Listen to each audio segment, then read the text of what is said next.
పౌలు రోమిల్కి రాసిన పత్రిక మొదటి అధ్యాయము మొదటి వచనాన్ని మనం చదువుకుందాం. అపోస్తలుడైన పౌలు రోమిల్కి రాసిన పత్రిక మొదటి అధ్యాయం మొదటి వచనము.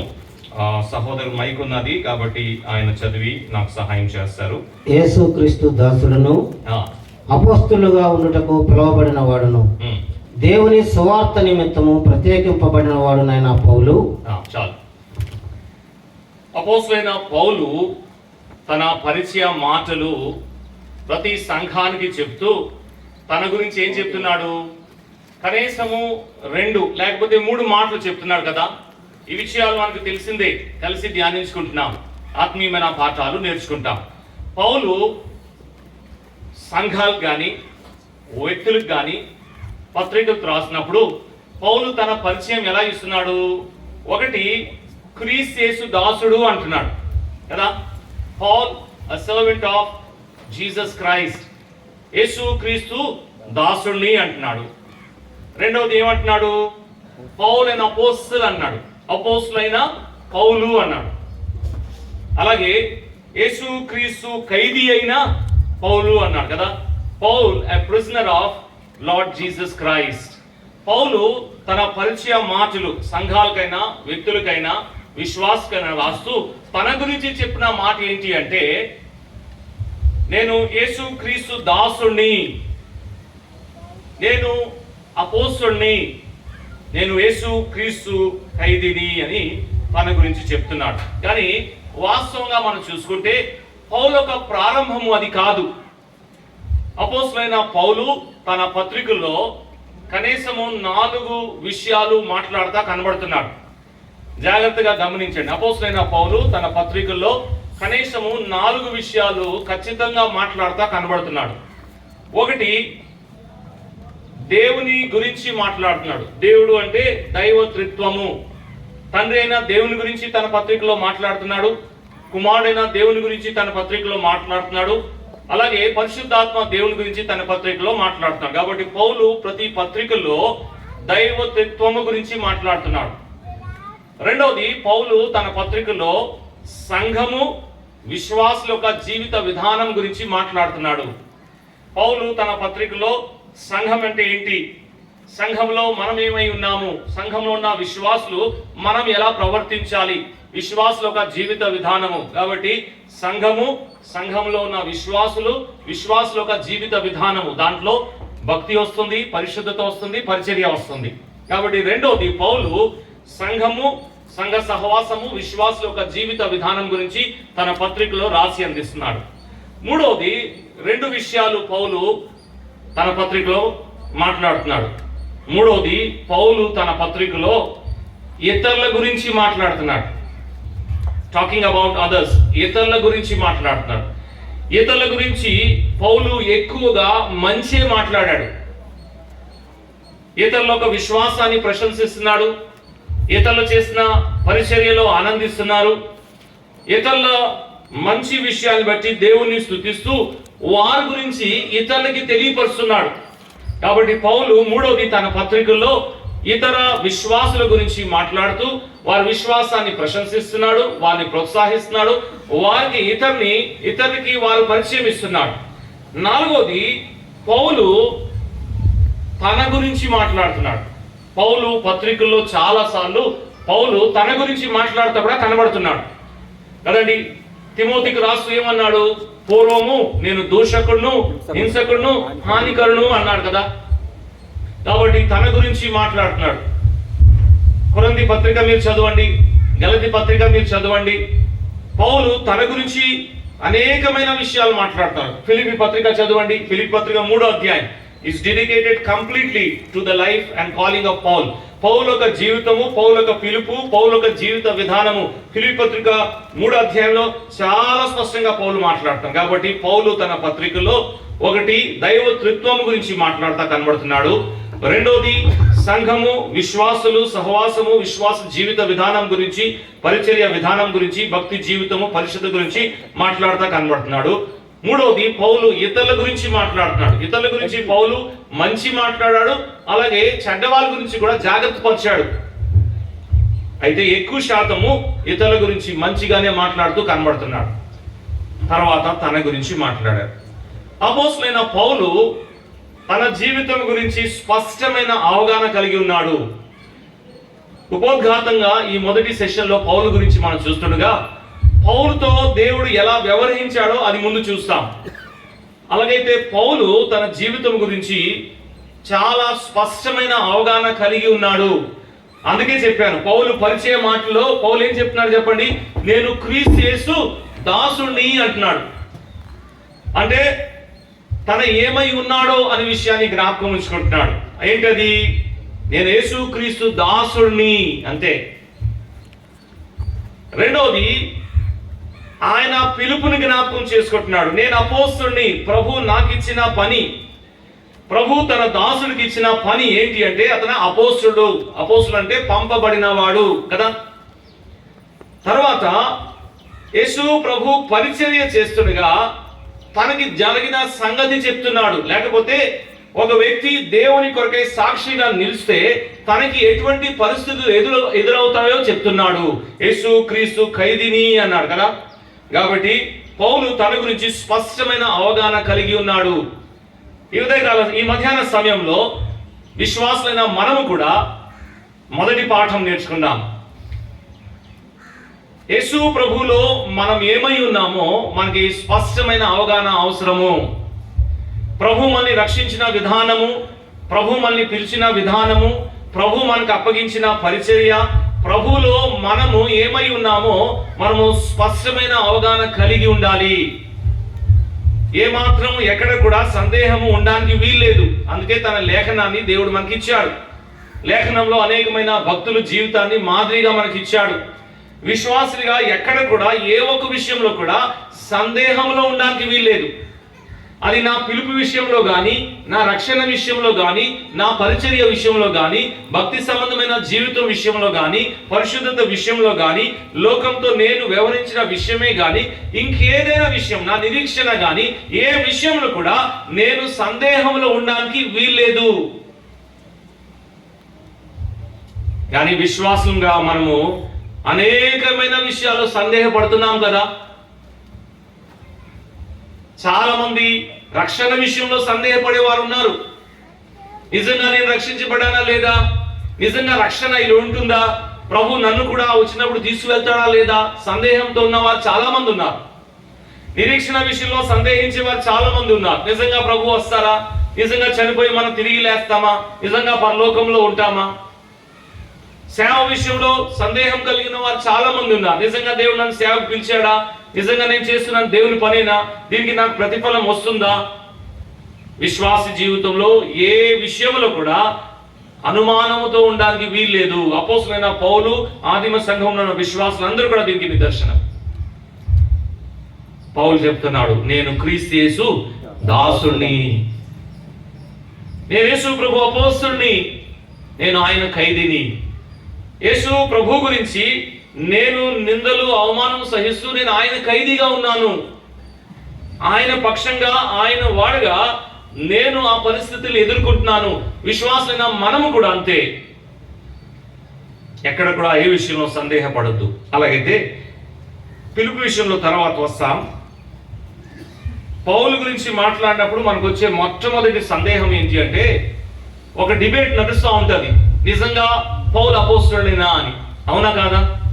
చాలా మంది బైబిల్ని బాగా అధ్యయనం చేసేవారు చాలా తర్కిస్తూ ఉంటారు. నిజంగా పౌలు అపోస్తలుడేనా? ఆల్రెడీ 12 మంది యేసు ప్రభు ఎన్నుకున్నారు కదా, యూదా తప్పోయాడు కదా, యూదా స్థానంలో మరొకరిని తీసుకున్నారు కదా, కాబట్టి అసలు ఆ పౌలు నిజంగా అపోస్తలుడేనా? అక్కడే 12 మంది అయిపోయారు కదా, చాలా ఉంటుంది. కాబట్టి ఒక మాట పౌలు ఒక అపోస్తత్వం గురించి చూస్తాం. పౌలు 2 ప్రశ్నలు అపోస్తత్వం గురించి వేస్తూ కనబడుతున్నాడు. కొరింథీయులకు రాసిన మొదటి పత్రిక 12వ అధ్యాయము 29వ వచనానికి జవాబు ఇవ్వాలి మీరు. పౌలే వేస్తున్నాడు ఈ ప్రశ్న. పౌలు కొరింథీయులకు రాసిన మొదటి పత్రిక 12వ అధ్యాయం 29వ వచనంలో పౌలు వేస్తున్న ప్రశ్నకి జవాబు ఇవ్వాలి మీరు. అందరూ అపోస్తలులా? ఆగుదాం అక్కడ. అందరూ అపోస్తలులా ఏమంటారు మీరు? అందరూ అపోస్తలులా అంటే దాని జవాబు ఏంటి తెలుసా? అందరూ అపోస్తలు కాదు. ఎవరు చెప్తున్నారు ఈ మాట? ప్రభువైన యేసుక్రీస్తు చెప్తున్నాడు ఈ మాట. ఎందుకు యేసు ప్రభు చెప్తున్నాడు ఈ మాట తెలుసా? ఎందుకంటే అపోస్తలుని నియమించిన వాడు ఆయనే. లూకాసు సువార్త 6వ అధ్యాయం 13వ వచనం చూడండి ఒకసారి, తర్వాత జవాబులోకి వెళ్దాం. లూకాసు సువార్త 6వ అధ్యాయం 13వ వచనంలో, ఉదయమైనప్పుడు ఆయన తన శిష్యులను పిలిచి, రైట్, ఆయన 12 మందిని ఏర్పరిచి, చూడండి, ఆయన 12 మందిని ఏర్పరిచి వారికి అపోస్తులని పేరు పెట్టి, యేసు ప్రభు అపోస్తుల్ని ఏర్పరిచాడు. అపోస్తులని పేరు కూడా వారికి ఆయనే ఇచ్చాడు. కాబట్టి ఇప్పుడు యేసు ప్రభుని అడిగితే అపోస్తుల్ని ఎవరు నియమించాడు? యేసు ప్రభు. అపోస్తుల్ని ఎవరు ఎన్నుకున్నాడు? ఎవరు పిలిచాడు? యేసు ప్రభు. కాబట్టి యేసు ప్రభుని అడుగుదాం, ప్రభువా అందరూ అపోస్తులా అంటే యేసు ప్రభు ఇచ్చే జవాబు ఏంటి తెలుసా? అందరూ అపోస్తులు కాదు. ప్రకటన గ్రంథము 2వ అధ్యాయం 2వ వచనం, ప్రభువైన యేసు క్రీస్తు అందరూ అపోస్తులు కాదు అని మాట్లాడుతున్నాడు. ప్రకటన గ్రంథము 2వ అధ్యాయము 2వ వచనం చూడండి, యేసు ప్రభువే కదా మాట్లాడుతున్నాడు. నీ క్రియలను, నీ కష్టమును, చదువు నీ క్రియలను, నీ కష్టమును, నీ సహనమును నేను ఎరుగుదును. నీవు దుష్టులను సహింపలేవనియు అపోస్తులు కాకయే తాము అపోస్తులు అవుతుంది. చాలా మంది అపోస్తులు కాదు. యేసు ప్రభు చెప్తున్నారు, ఆయనే నియమించాడు కదా. ఎంతమంది అపోస్తులు ఆయనకే తెలుసు, ఎవరెవరు అపోస్తులు ఆయనకి తెలుసు. అపోస్తులు కూడా ఎవరికి చెందినవారు? ఎవరికి చెందినవారు అపోస్తులు? యేసు ప్రభుకి చెందిన వారు అపోస్తులు. కాబట్టి యేసు ప్రభు ఏమంటున్నాడు? అందరూ అపోస్తులు కాదు. కొందరు అలా అనుకుంటున్నారు, కొందరు అలా చెప్పుకుంటున్నారు. అర్థమైందా? కొందరు అనుకుంటున్నారు, కొందరేమో అలా చెప్పుకుంటున్నారు. కానీ యేసు ప్రభు స్పష్టంగా చెప్పేశాడు, ఏమని? అందరూ అపోస్తులు కాదు. ఈ దినాల్లో కూడా చాలా మంది అపోస్తులుగా పిలువబడుతున్నారు, అపోస్తులనే బిరుదు పెట్టుకుంటున్నారు. కానీ స్పష్టంగా మనకు అర్థం అవ్వాలి, యేసు ప్రభు చెప్పిన మాటే, అందరూ అపోస్తులు కాదు. All are not apostles. మన దినాల్లో చాలా మంది అపోస్తులుగా పిలువబడడానికి ఇష్టపడుతున్నారు, అటువంటి బిరుదులు పెట్టుకుంటున్నారు. కానీ అది వాక్యానుసారం కాదు. యేసు ప్రభు 12 మంది శిష్యుని ఏర్పరచుకున్నాడు, వారిని అపోస్తులని పిలిచాడు. మిగతా వాళ్ళు ఎవరు కూడా అపోస్తులు కాదు అనే విషయాన్ని తన వాక్యంలో మనకి రాసి అందించాడు. ఇప్పుడు పౌలు దగ్గరికి వస్తాం. ఈ మాటకు ఇప్పుడు జవాబు ఇవ్వాలి. పౌలు కొరింథీయులకు రాసిన మొదటి పత్రిక 9వ అధ్యాయము 1వ వచనాన్ని మనం చదువుకుందాం. నేను స్వతంత్రులను కానా, నేను అపోస్తులను కానా. ఇప్పుడు దీనికి ఏంటి జవాబు? ఒకటేమో అందరూ అపోస్తులా అంటే దాని జవాబు చూసుకున్నాం, అందరూ అపోస్తులు కాదు. మరి పౌలు అంటున్నాడు నేను అపోస్తులను కానా అని పౌలు అడిగితే దాని జవాబు ఏంటి? దాని జవాబు అవును, పౌలు అపోస్తుడు. పౌలు తిమోతికి రాస్తూ పౌలు ఎలా అపోస్తుడు అయ్యాడో చెప్తున్నాడు. పౌలు తిమోతికి రాసిన మొదటి పత్రిక 2వ అధ్యాయము 7వ వచనాన్ని చదువుకుందాం. పౌలు తిమోతికి సాక్ష్యం ఇచ్చుటకై 2వ అధ్యాయం 7వ వచనం, రైట్. ఈ సాక్ష్యం ఇచ్చుటకై నేను ప్రకటించువాడుగాను అపోస్తులుడుగాను విశ్వాస సత్యముల విషయంలో అన్యజనులకు బోధకుడుగాను నియమింపబడి తిని నేను సత్యమే చెప్పుచున్నాను. నియమింపబడి తిని. దేనికి నియమింపబడి తిని? ఒకటి, అపోస్తులుగా నియమింపబడాను అని చెప్పాడు. ఎవరు నియమించాడు? ప్రభువే నియమించాడు. కాబట్టి అపోస్తులైన పౌలు అపోస్తుడా అంటే 100% అపోస్తుడే. ఎలా అపోస్తుడు అయ్యాడు? ప్రభువే ఆయన్ని అపోస్తులుగా నియమించాడు. రోమా పత్రిక 1వ అధ్యాయంలో 7వ వచనాన్ని చదువుకుందాం. చూడండి, తెలుగులో అంతా కలిసే ఉంటది. బహుశా 7వ వచనంలో ఉంటుంది. చూడండి, 1వ అధ్యాయం 7వ వచనం రోమా పత్రిక. ఈయన నామము నిమిత్తము సమస్త జనుల విశ్వాసమునకు విధేయునగునట్లు ఈయన ద్వారా మేము కృపను అపోస్తులకు పొందితిమి. మేము అంటే పౌలు ఉన్నాడా లేదా? మిగతా అపోస్తుల్ని కూడా కలిపి పౌలు మాట్లాడుతూ ఈయన ద్వారా అంటే ప్రభువైన యేసు క్రీస్తు ద్వారా మేము అంటే దాంట్లో పౌలు కూడా ఉన్నాడు, మేము అపోస్తత్వము పొందితిమి అన్నాడు. కాబట్టి ప్రభు పౌల్ని అపోస్తత్వం ఇచ్చాడు, ప్రభు పౌల్ని అపోస్తులుగా నియమించాడు. కాబట్టి సందేహం ఏమీ లేదు, అపోస్తులైన పౌలు అపోస్తులుడే. సరే, అపోస్తత్వంతో మనం ఎక్కువ పాఠాలు నేర్చుకోము, దాన్ని పక్కన పెడుతున్నాం. మనకు కావాల్సింది అపోస్తలుడైన పౌలు యొక్క జీవితము, అపోస్తలుడైన పౌలు యొక్క జీవిత విధానము. మనకు కావాల్సింది ఈ క్రీస్తు యేసు దాసుడు అని చెప్పుకున్న ఈ వ్యక్తి ఎలా జీవించాడు. మనము కూడా యేసు ప్రభు దాసులమే, మనల్ని కూడా ఆయన పిలిచాడు, మనము కూడా ఆయన వారమే, మనము కూడా ఆయన చేత ఈ లోకంలో పంపబడిన వారమే. కాబట్టి మనమే ఎలా జీవించాలో ఆ పాఠం నేర్చుకోవడానికే అపోస్తలుడైన పౌలుని ముందుకు పెట్టుకున్నాం. ఎందుకు అంటే అపోస్తలుడైన పౌలు ఒక నమూనా. పౌలు తిమోతికి రాస్తూ మొదటి పత్రిక 1వ అధ్యాయం 16వ వచనంలో ఈ మాట అంటున్నాడు. అయినను నిత్య జీవము నిమిత్తము, చూడండి, మనమే నిత్య జీవ నిమిత్తము తనను విశ్వసింపబోవు వారికి, యేసు ప్రభువునందు విశ్వాసం ఉంచబో వారందరికీ నేను మాదిరిగాను. ఎవరంట పౌలు? మాదిరి. తెలుగులో మాదిరి అన్నాడు, ఇంగ్లీష్ లో ప్యాటర్న్ అన్నాడు. అంటే ఒక నమూనా. పేతురు తీసి చదవవసరం లేదు కానీ పేతురు తన పత్రికలో యేసు ప్రభు గురించి మాట్లాడుతూ ఏమన్నాడు? ఆయన మనకు ఒక మాదిరి ఇచ్చిపోయిను అన్నాడు కదా. ఆయన అడుగుజాడలో మనము నడుచు నిమిత్తము ఆయన మనకు ఒక మాదిరి ఇచ్చిపోయిను. యేసు ప్రభు మాదిరి. అపోస్తలుడైన పౌలు ప్యాటర్న్ అంటే నమూనా. తెలుగులో 2 చోట్ల మాదిరి అనే మాట వచ్చింది.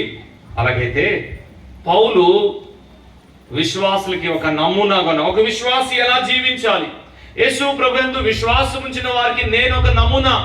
యేసు ప్రభు ద్వారా పిలువబడి పాప క్షమాపణ పొంది ప్రభుని వెంబడిస్తున్న వారు ఎలా జీవించారో వారికి నేను ఒక నమూనా, నేను ఒక మాదిరిని, నేను ఒక ఉదాహరణ అంటున్నాడు. కాబట్టి పౌలు జీవితాన్ని ఈ వాక్య ఆధారంగా మనము ధ్యానం చేసుకుందాం. 6 అంశాలు పౌలు గురించి మనము ఈ 2 దినాల్లో నేర్చుకోబోతున్నాం. 6 విషయాలు ముందు చెప్పేస్తాను, తర్వాత ఒకటి మనం ధ్యానిస్తాం. 6 విషయాలు పౌలు జీవితంలో మనం నోటీస్ చేయవలసింది. 1, పౌలు తన ప్రభు. Paul and his lord. పౌలు తన ప్రభు. మనకైతే నేను నా ప్రభు. పౌలు తన ప్రభు. రెండవది, పౌలు తన పరిచర్య. Paul and his ministry. పౌలు తన పరిచర్య.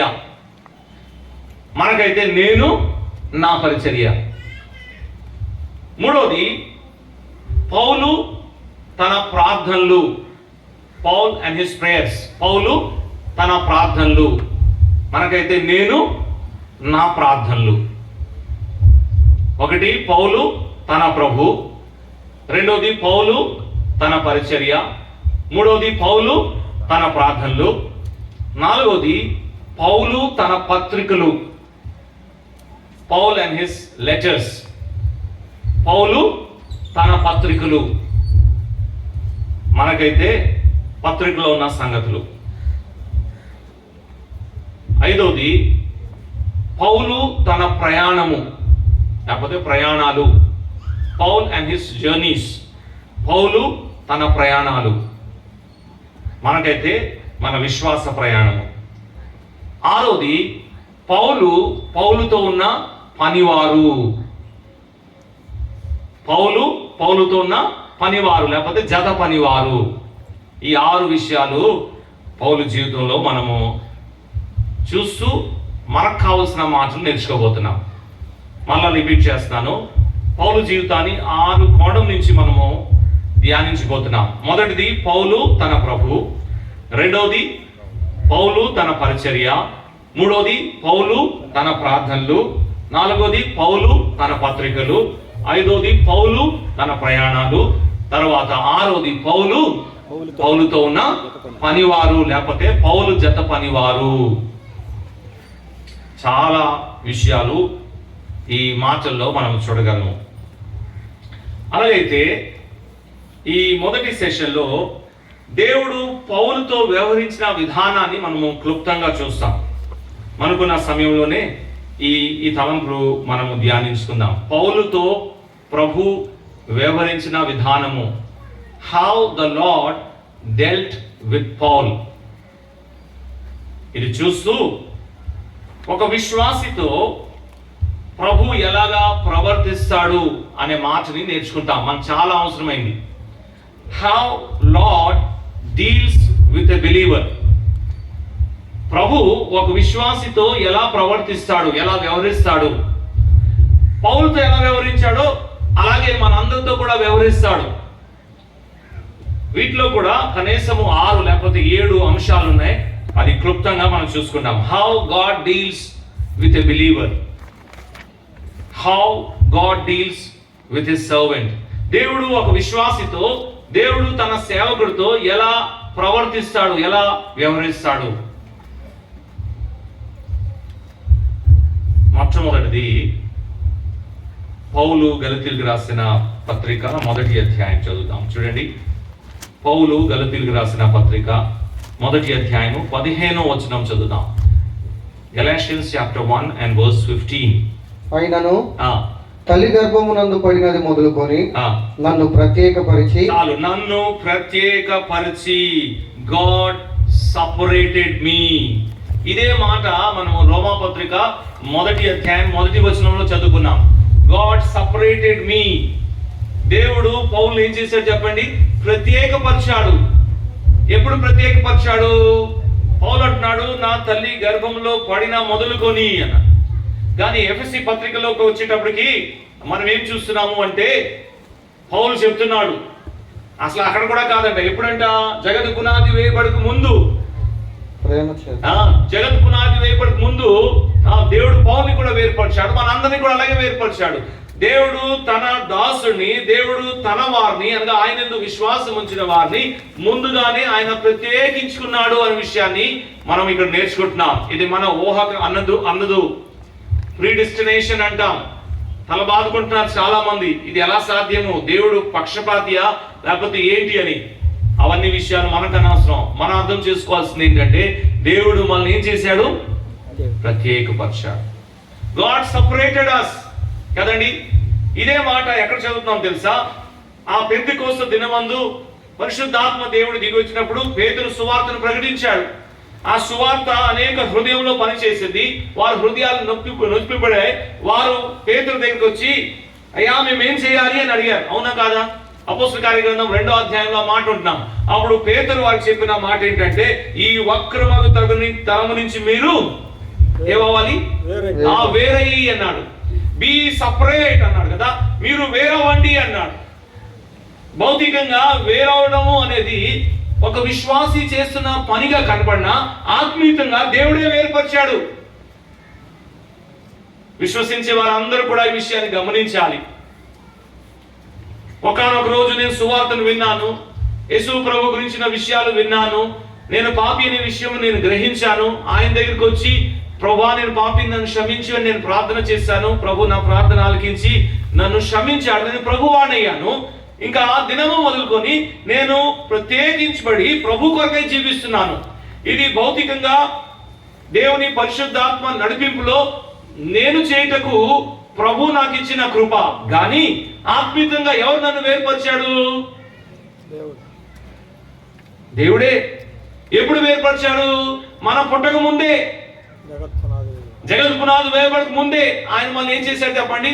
వేరుపరిచాడు. మన ఎంత ధన్యులము. అకస్మాత్గా, హఠాత్తుగా ఏదో సువార్తను విని యేసు ప్రభు యందు విశ్వాసం నుంచి వేరైన వారం కాదు. దేవుని చిత్తములో, దేవుని ప్రణాళికలో, దేవుని యొక్క అనాది కాలమైన ఆ టైం లైన్ లో, ఆ దయా సంకల్పంలో దేవుడు ముందుగానే మనం చూసి మనని ప్రత్యేకపరిచాడు. రోమేల్కి రాస్తూ ఏమన్నారు చెప్పండి? 8వ అధ్యాయంలో, ఎవరైతే ఆయన ముందుగానే నిర్ణయించానో వారిని ఏం చేశాడు? ప్రత్యేకపరిచాడు. వారిని పిలిపించాడు, వారిని మహిమపరిచాడు, వారిని నీతిమంతుగా చేశాడు. యేసు ప్రభు యందు విశ్వాసం ఉంచిన మనందరం కూడా ఈ విషయాన్ని జ్ఞాపకం చేసుకొని ఆనందించి ప్రభుని స్తుతించాలి. నేను ప్రభు ద్వారా వేరుపరచబడిన వాడిని. సామాన్యమైన విశ్వాసులైనా, సేవకులైనా, పెద్దలైనా, పరిచారకులైనా మనము ప్రభు ద్వారా ప్రత్యేకించబడిన వారము. మన ఎంత ధన్యులము.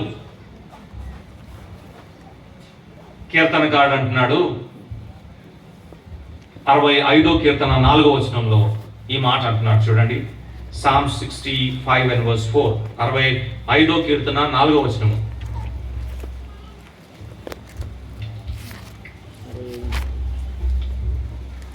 ప్రభుని స్తుతిస్తూ కీర్తనకారుడు ఈ విషయాన్ని గ్రహించి చెప్తున్నాడు మాట. నీ ఆవరణములో నివసించున్నట్లు, నీ ఆవరణంలో నివసించినట్లు నీవు ఏర్పరచుకొని చేర్చుకునేవాడు ధన్యుడు. నువ్వు ఏర్పరచుకున్నావు, దాన్ని బట్టి నువ్వు చేర్చుకున్నావు, ఆ వ్యక్తి ధన్యుడు. నువ్వు వేరుపరిచావు, నువ్వు ఏర్పరచుకున్నావు, నువ్వు చేర్చుకున్నావు, ఆ వ్యక్తి ఎవరు చెప్పండి? ధన్యుడు. ఎందుకు ధన్యుడు చెప్తున్నాడా? నీ పరిశుద్ధాలయము చేత, నీ పరిశుద్ధ ఆలయము చేత, నీ మందిరములోని మేలు చేత, ప్రభు మందిరములో మేలు మేము తృప్తి పొందేదము. మేము ధన్యులము. దేవా, మమ్మల్ని నువ్వు ఏర్పరచుకున్నావు, మమ్మల్ని నువ్వు చేర్చుకున్నావు, నీ మందిరంలో మాకు ప్రవేశం ఇచ్చావు, నీ మందిరంలో నీ ముఖ ప్రసన్నతను చూసి మేము జీవితాంతము సంతోషముతో తృప్తితో ఉండడానికి ప్రభా మాకు నువ్వు ఇచ్చిన ఈ భాగ్యం ఎంతో గొప్పది. ఎప్పుడైనా ఈ మాటను బట్టి ప్రభుని స్తుతించామా? కోట్లాది మంది ఈ లోకంలో ఉంటుండగా మన చుట్టూరే లక్షలాది మంది, వేలాది మంది మన చుట్టూరే ఉంటుండగా దేవుడు మళ్ళీ ఏర్పరచుకున్నాడు కదా, దేవుడు మళ్ళీ ప్రత్యేకించుకున్నాడు కదా. ఇవాళ ఈ మందిరంలో కూర్చొని దేవుని వాక్యం వింటున్నాం, దేవుని గ్రంథమైన బైబిల్ మన చేతిలో ఉంది, ఆయన సంబంధమైన పాటలు పాడుతున్నాం. ఇవన్నీ ఎలా సాధ్యమైంది? దేవుడు మనల్ని ఏం చేశాడు? ఏర్పరచుకున్నాడు. We are chosen by God. దేవుని ద్వారా మనము ఏర్పరచుకున్న ప్రజలము. మనము గొప్పవారమా, ఘనులమా? కాదు కదా. మనలో అయితే ఏ యోగ్యత లేదు. దేవుడు ఎన్నుకున్నాడు. దేవుని చేత ప్రత్యేకించబడిన ఈ వ్యక్తి తన గురించి ఏమంటున్నాడు చెప్పండి? పాపుల్లో ప్రధానమైన పాపి కదా. ప్రధానమైన పాపిని దేవుడు ఏం చేసుకున్నాడు? తన కొరకై ప్రత్యేకించుకున్నాడు. పౌలు యొక్క గొప్పతనం కాదు, పౌలు యొక్క ఏ విధమైన మంచి క్రియలు కూడా కాదు. అపోస్తలుడైన పౌలు తన గురించి చెప్పాను కదా, పత్రికల్లో తన గురించి మాట్లాడాడు. అపోస్తలుడైన పౌలు పత్రికలో తన గురించి మాట్లాడుతూ ఏమన్నాడు తెలుసా? నాలో ఏ మంచిది లేదు. రోమపత్రిక 7వ అధ్యాయం అంటున్నాడు, నాలో ఏ మంచిది నివసించదు, అసలు నేను ఎంత దౌర్భాగ్యుడో అంటున్నాడు. మరి అట్టి దౌర్భాగ్యుడిని, ఏ మంచి లేని పౌల్ని దేవుడు ఏం చేశాడు? ప్రత్యేకించుకున్నాడు. నిన్ను నన్ను కూడా దేవుడు ఏం చేశాడు చెప్పండి? ప్రత్యేకించుకున్నాడు. మళ్ళీ ఏ మంచిది లేదు, పాపంతో నిండిన వారమే మనము. రోమపత్రికలో రాస్తూ మనము దేవునికి శత్రువులుగా ఉండేవారిని, అవునా కాదా? వి వర్ ఎనిమీస్ విత్ గాడ్. దేవునితో మనం శత్రువులుగా ఉండేవారు. గమనించండి, దేవుడు మనకి శత్రువు కాదు, మనమే దేవునికి శత్రువులుగా ఉండేవారిని. పౌలు ఎప్పుడు కూడా ఆ మాట అలా రాయలేదు. దేవుడు మనకి శత్రువుగా ఉండాడు కాదు, మనమే దేవునికి ఏమైనా శత్రువులుగా ఉండేవాడిని. కాబట్టి దేవుడు మనల్ని ప్రత్యేకించిన విధానము మన ప్రభుని ఎంతగానో స్తుతించాలి. ఆయన ఏర్పాటు, నా పట్ల ఆయన ఏర్పాటు. అందుకే సువార్తను వినిపింపు చేశాడు. అందుకే తన కుమారు గురించిన విషయాలు బయలుపరిచాడు. పాపం విషయంలో నన్ను ఒప్పింపు చేసి ఆ ప్రభు నన్ను ప్రత్యేకించుకున్నాడు. పౌలు ప్రభు నన్ను ప్రత్యేకించాడు అని చెప్తూ విశ్వాసులు అందరితో కూడా దేవుడు ఇలాగే వ్యవహరిస్తాడు. యేసు ప్రభు యందు ఈవేళ విశ్వాసం ఉంచి రక్షణ పొంది ఆయన్ని వెంబడిస్తున్న ప్రతి ఒక్కరు, ఈ బొమ్మనంపాడులో కావచ్చు, విశాఖపట్నంలో కావచ్చు, ఇంకెక్కడైనా కావచ్చు, వారు దేవుని చేత ప్రత్యేకించబడిన వారు ధన్యులు.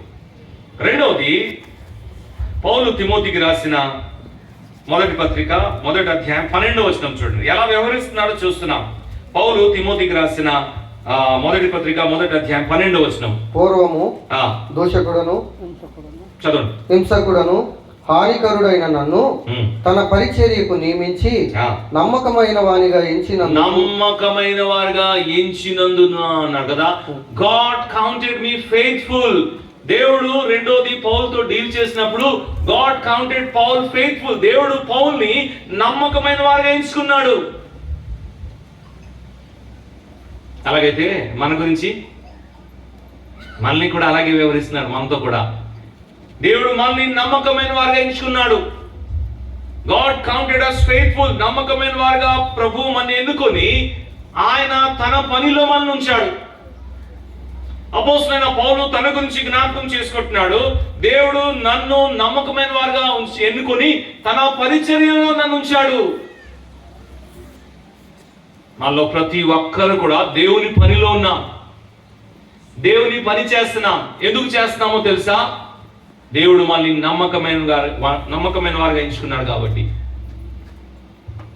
విశ్వాసివా, సామాన్యమైన విశ్వాసివా, దేవుడు సామాన్యమైన విశ్వాసిగా నువ్వు కొనసాగుతావని, దేవునికి మంచి సాక్షిగా ఉంటావని నమ్మకమైన వారుగా ఎంచి విశ్వాస సంబంధమైన విషయాలు నేర్పిస్తున్నాడు. సంఘ పెద్దవా, దేవుడు నమ్మకమైన వారుగా నిన్ను ఎన్నుకొని ఇదిగో సంఘ పెద్ద చేశాడు. సేవకుడువా, సువార్థికుడువా, నమ్మకమైన వారుగా దేవుడు ఎంచుకొని ఆ పరిచర్య ఇచ్చాడు. అపోస్తలుడైన పౌలు విషయాన్ని గ్రహించి తన పరిచర్ని అంతే నమ్మకంతో చేశాడు.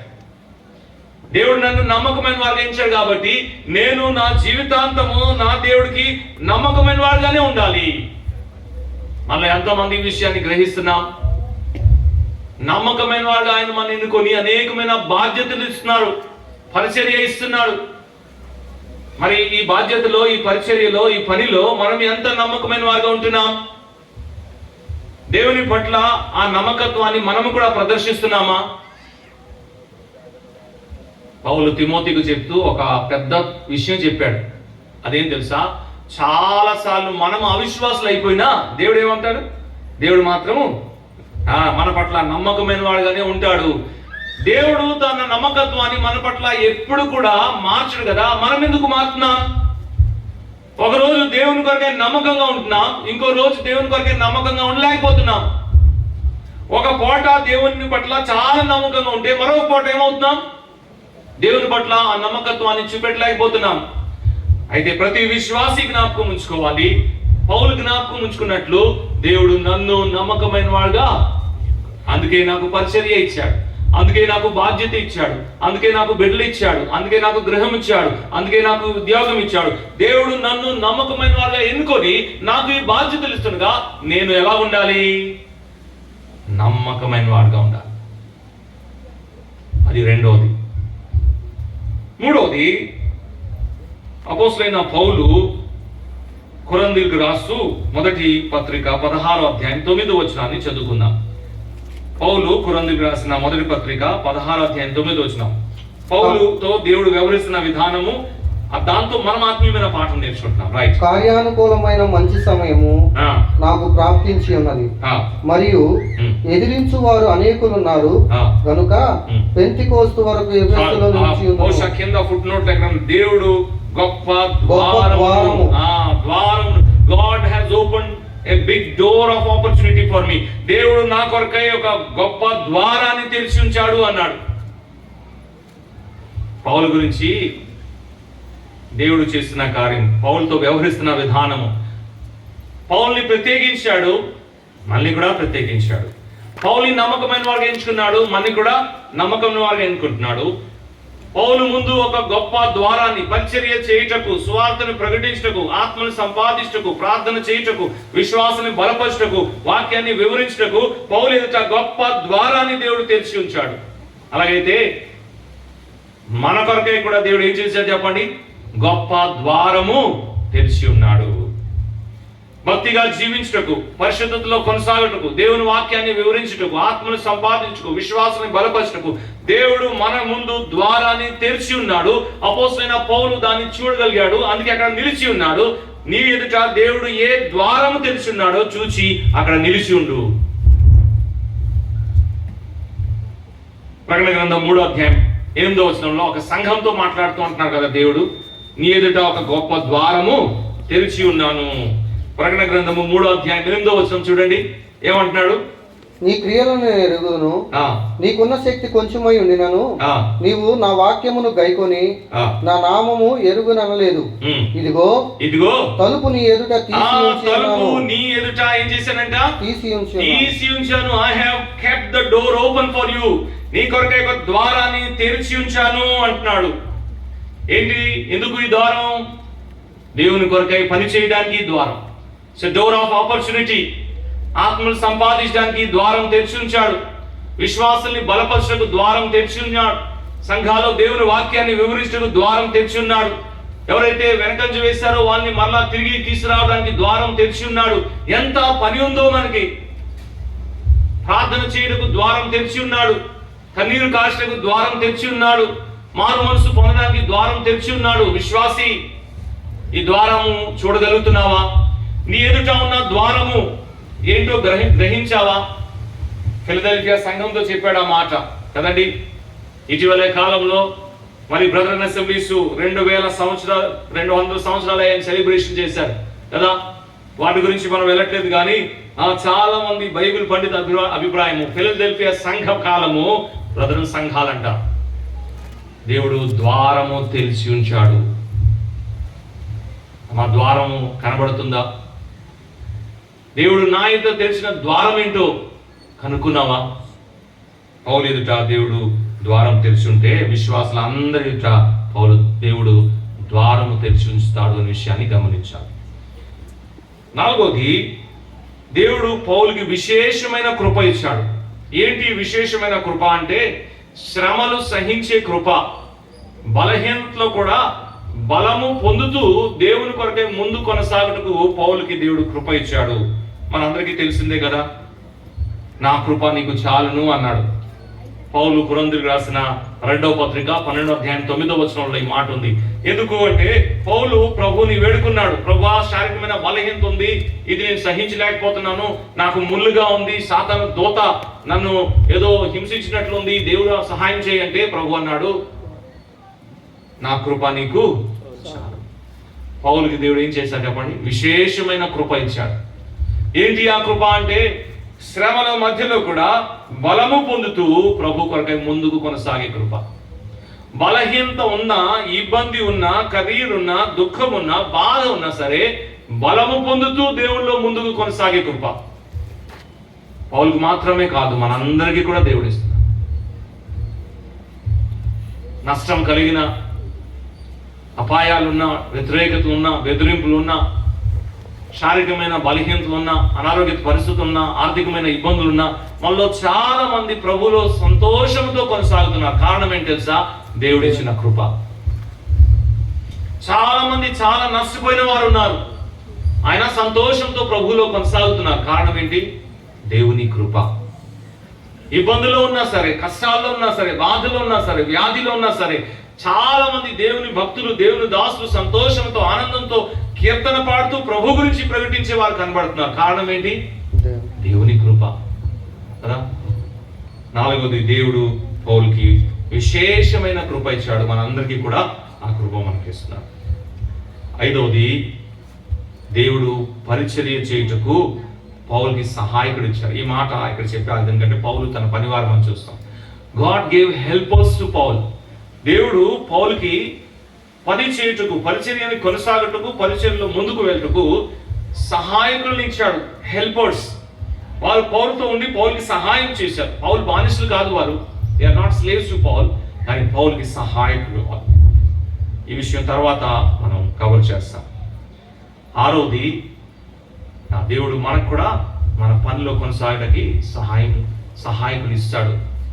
చాలా మంది దేవుని భక్తులు, పిల్లలు ఉన్నారు, వారు అనేకులు దేవుని పరిచయంలో అనేకులకి సహాయపడుతున్న వారు ఉన్నారు, సహాయకులు వారు. తర్వాత చూస్తాం. 6వది, పౌలు దేవుని పని చేస్తుండగా ఆ పనిని దేవుడు ఆశీర్వదించాడు. God blessed పౌల్స్ work. దేవుడు పౌలు పనిని ఏం చేశాడు చెప్పండి? ఆశీర్వదించాడు. అలాగైతే మన పనిని కూడా ఏం చేస్తాడు? ఆశీర్వదిస్తాడు. ప్రభు పనిగా, ప్రభు దగ్గర నుంచి పొందిన పరిచర్య మనం చేస్తుండగా ఆ పనిని ప్రభు ఏం చేస్తాడు చెప్పండి? ఆశీర్వదిస్తాడు. పౌలు అన్నాడు, ప్రభు నందు మీ ప్రయాసము వ్యర్థము కాదు. ఈ రిఫరెన్స్ మీరు రాసుకోండి. పౌలు కొరింథీయులకు చెప్తూ అంటున్నాడు కదా, నా అపోస్తలత్వానికి ముద్ర మీరు అన్నాడు. 2వ పత్రికలో 9వ అధ్యాయంలో ఆ మాట చదువుతున్నాం. 2, 3, 4, 5 వచనాలు. మొదటి పత్రిక 9వ అధ్యాయం 2, 3, 4 వచనాల్లో పౌలు చెప్తున్నారు. పౌలు పనిని దేవుడు ఏం చేశాడు చెప్పండి? ఆశీర్వదించాడు. 7వది చాలా ప్రాముఖ్యమైనది. దేవుడు పౌల్ని ఈ లోకంలో నుంచి సమాధానంగా వెళ్ళిపోయే కృప ఇచ్చాడు, లేకపోతే సమాధానం ఇచ్చాడు. God gave Paul peace to depart peacefully from this world. ఈ లోకం నుంచి సమాధానంతో వెళ్ళిపోయే ఆ సమాధానాన్ని దేవుడు పౌలుకి ఇచ్చాడు. ప్రతి విశ్వాసికి ఇస్తాడు.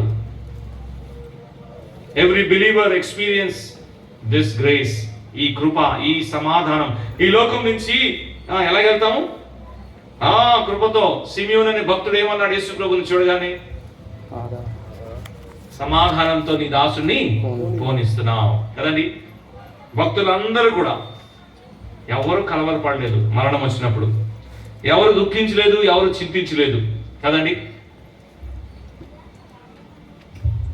స్టెఫెను చనిపోతే భక్తులు దుఃఖించారు, వాస్తవమే.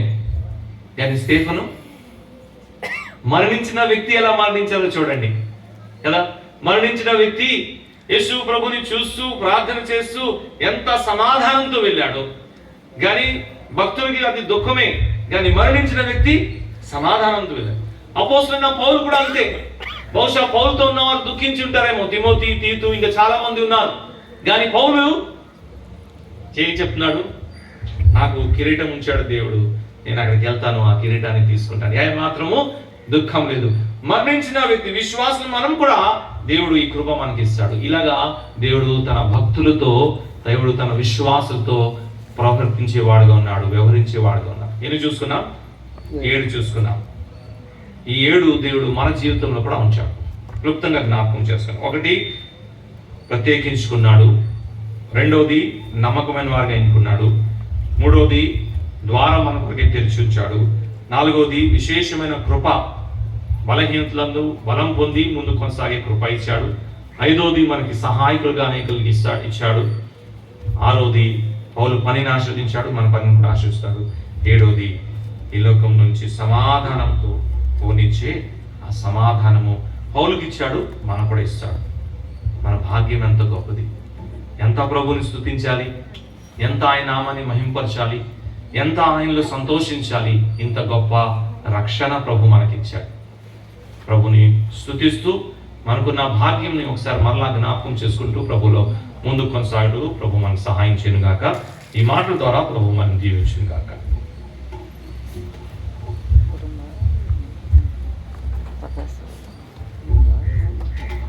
మంచిది ప్రియమైన వారులారా, మంచి సందేశం పౌలు జీవితంలో నుంచి మనం విన్నాం. నీళ్ళు అందించేవారు త్వరగా రావాలి.